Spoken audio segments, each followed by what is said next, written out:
Okay, so here is the video for Angelfish. It's going to be a little bit longer today, and I'm trying something new because we missed our lesson today, and I wanted to give you like a deep dive on it so that you can practice. Usually we do this sort of stuff in lesson, and I do that infuriating thing where I ask leading questions and don't actually give you any answers, or that's what I try to do anyway. But I'm just going to break it all down, and you can follow along. I also have this split screen feature here, trying it, it's new, just figured out how to do it. So I have this pointer here that I can use to point at things, and then I can write on the screen as we go, and we'll go like that. So starting with the whole thing, just play it all the way through, and then we'll dissect it after that. So here is Angelfish.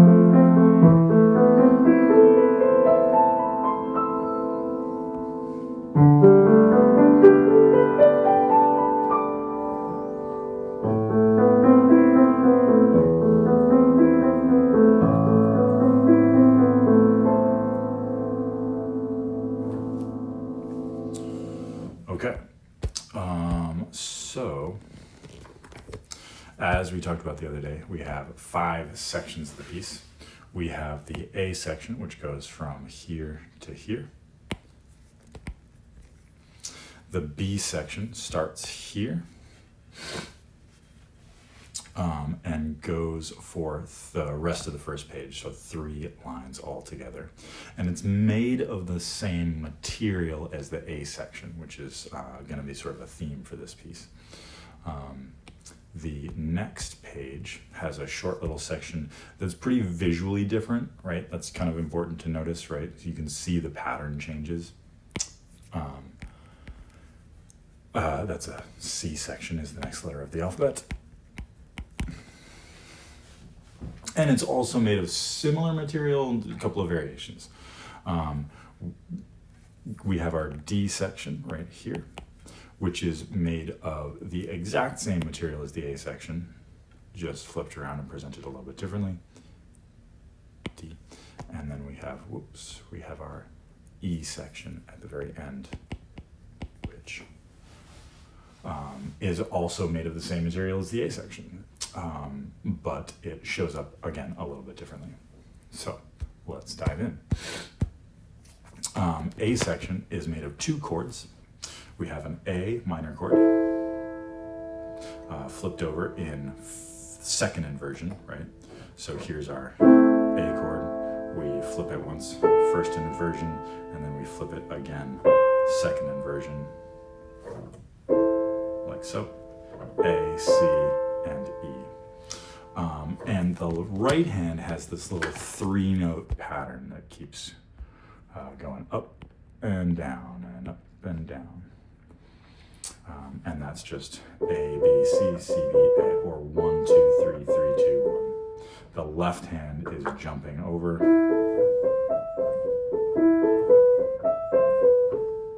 to the E's on either side. The next chord, that's the A minor chord. The next chord is a G chord, also in first inversion.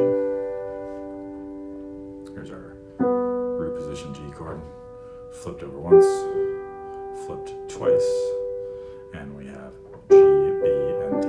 And it's the same thing. The right hand's just going 1, 2, 3, 3, 2, 1, 1, 2, 3, 3, 2, 1, and the left hand is jumping over to the D's on either side.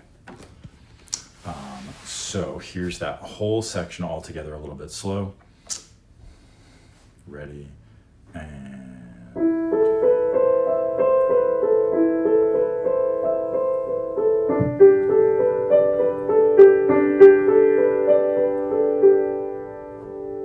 you might pause the video there and just sort of play that through a few times till it's smooth. Technically, or one technique thing, I like to use my index finger here because when you're on this side of the right hand, it's a little bit awkward to use proper fingering. Forgot to mention also, notice we are in treble clef here with the left hand. So these are E's, E, E, and these are D, D, all above middle C, right? So everything is up this side of middle C. Okay, B section, also made of 2 chords, an A minor chord. And the right hand has that same 3-note pattern, but this time it goes up the first time, but then every other time after that, it goes down for a total of 8 times. So we have 1, 2, 3, 4, 5, 6, 7, 8.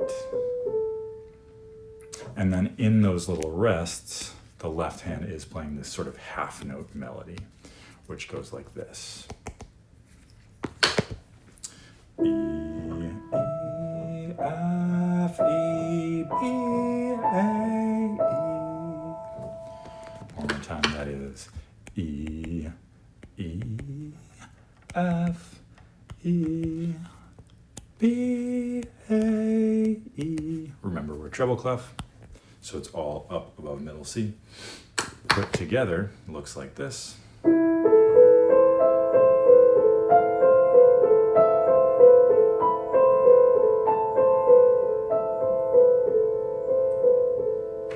And you might just pause there to practice the left hand melody by itself and then add the right hand in once it's comfortable. Again, index finger, sort of like the hunt and peck thing. It's good for, getting your left hand to move around the keyboard rather than being locked in a position. And just good for your sort of general sense of keyboard geography or vision. There's my E, there's my next E, and then there's the 5 notes above it. I can just sort of float around. The next part of the B section is very, very similar. We're on a G chord. And the right hand has the same thing. There's that 1, 2, 3, 3, 2, 1, 3, 2, 1, 3, 2, 1, 3, 2, 1, 3, 2, 1, 3, 2, 1, 3, 2, 1 pattern, ascending the first time and descending each time after that. The left hand has another melody, which goes like this. D.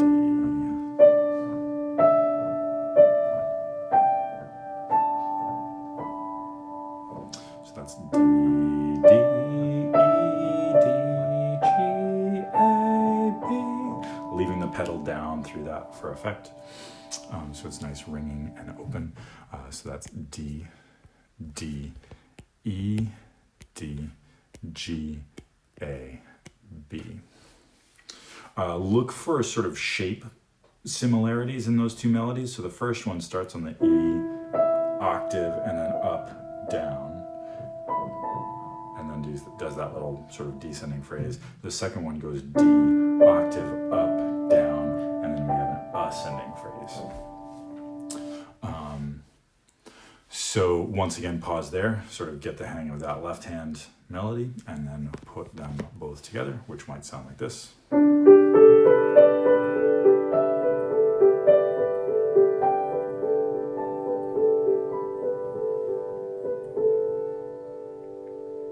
And then we can play the whole B section. Let's see if I can get my screen to stay on it, kind of. So here's the whole B section, ready? And that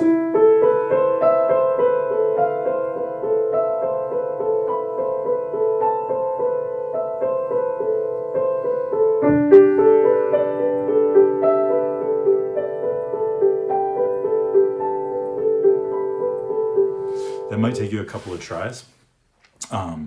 Once you've got the technique worked out and you sort of know where you're going, you want to slow it down to the point where you can get it right the first or second try. So let's try it half speed or thereabouts. So ready, and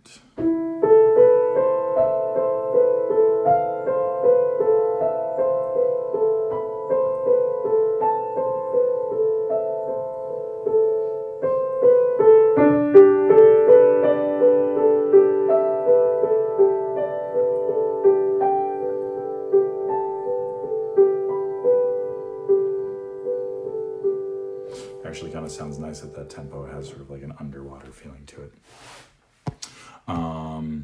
So then once you've got the hang of that, try A section into the B section, but let's head on over into the C section and take a look at this. So C section is kind of interesting.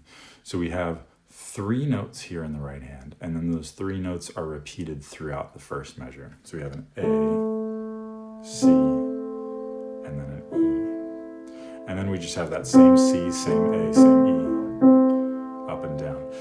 And it sounds like this. Sorry, one more time.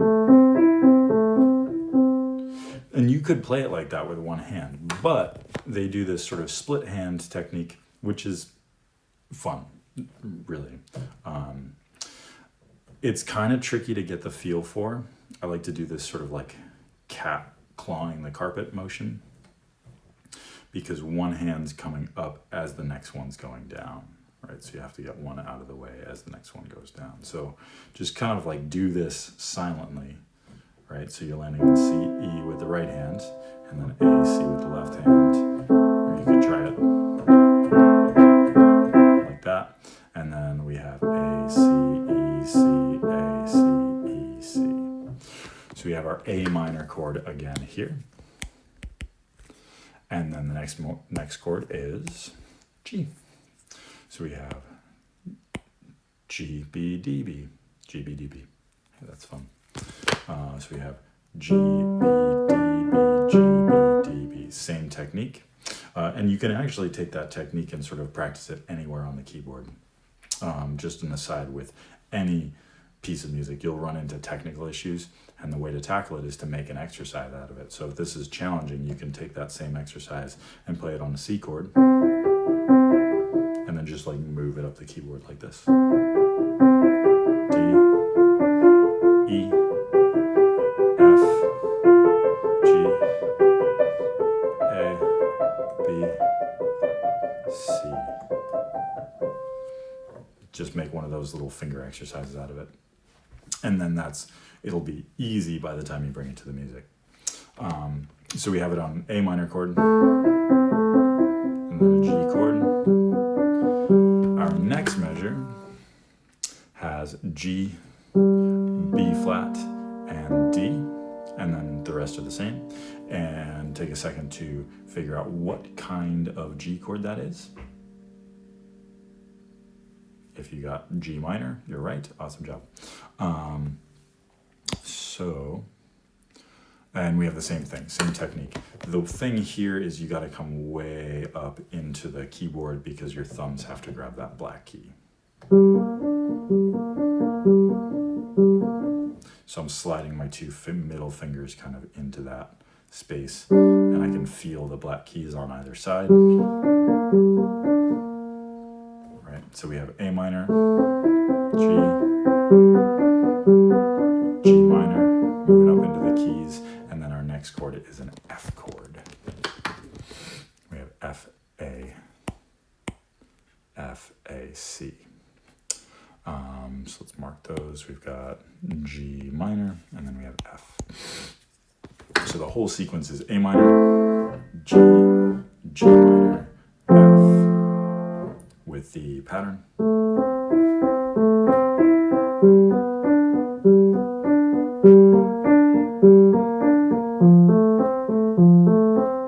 Now here, this is actually really important.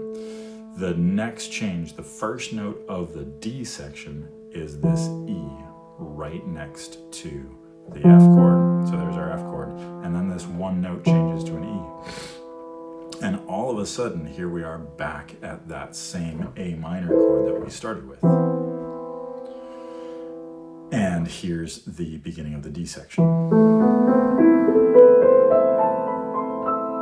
which is one of my favorite moves on the piano, where you just take the exact same thing and you play it up in successive octaves.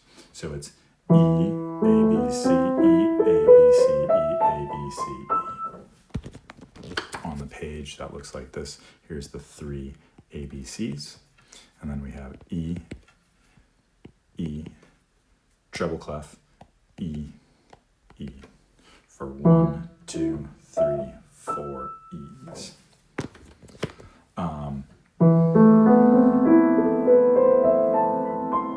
Super satisfying to play, kind of impressive and showy, but really very easy. The next part of the D section is, guess what? Exactly the same as the first part of the D section, but on a G chord. The trick here is you've just landed on this high E, and you have to go back to that D that was right next to the A that you started on. So we have 1, 2, 3, 4 E's, and we're starting on the very next D down.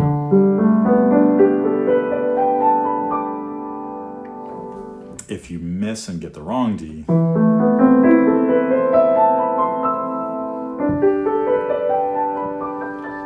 it doesn't sound bad, but you can sort of, it doesn't sound as connected as the first one.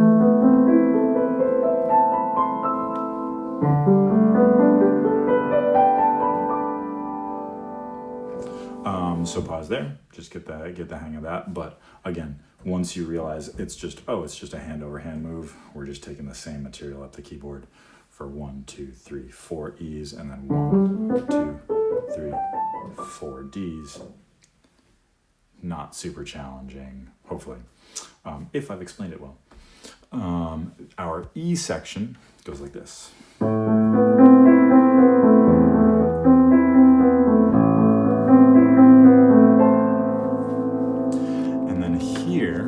We have that same 1, 2, 3, 3, 2, 1, 1, 2, 3, 3, 2, 1, 1, 2, 3, 3, 2, 1 pattern, but the right hand has the E's in between.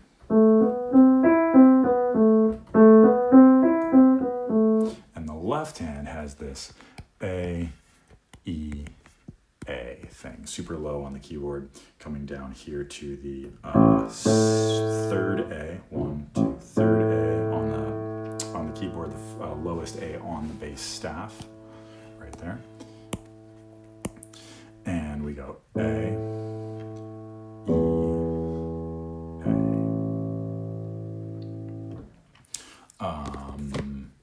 Then all together sounds like this.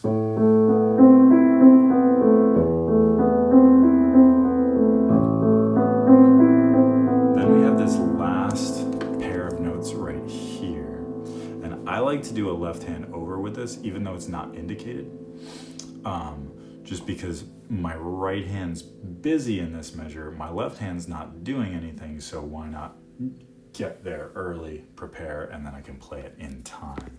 So the last two measures, starting from here, sound like this.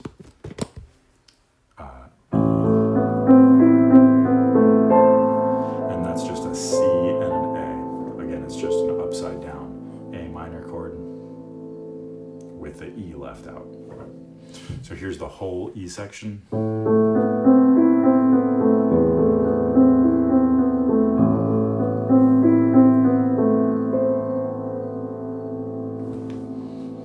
Very nice. And that's Angelfish.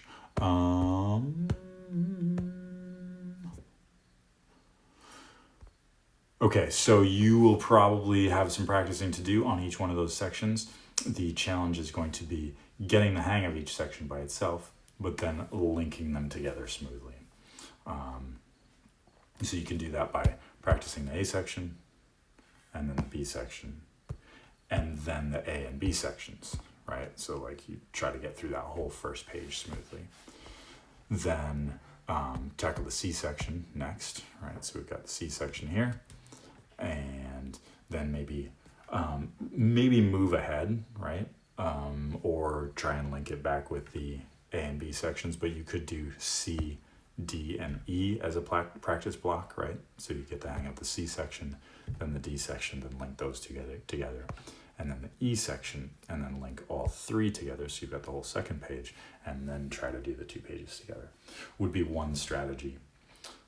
Another interesting strategy is working backwards, starting with the E section, and then linking it with the D section, and then linking in the C section. And that means you'll get good at the end of the piece. One of the things about starting with the beginning is you often get really good at the beginning, but then you don't get too good at the end. So those are a couple of possible practice strategies. You could employ one or the other, or a mixture of both. But again, it just sort of takes doing over and over and over again for as many days in a row as you can. And hope you enjoy. Hope this video works out. And I will see you maybe early September. If not, then on Zoom when we're all back. Take care.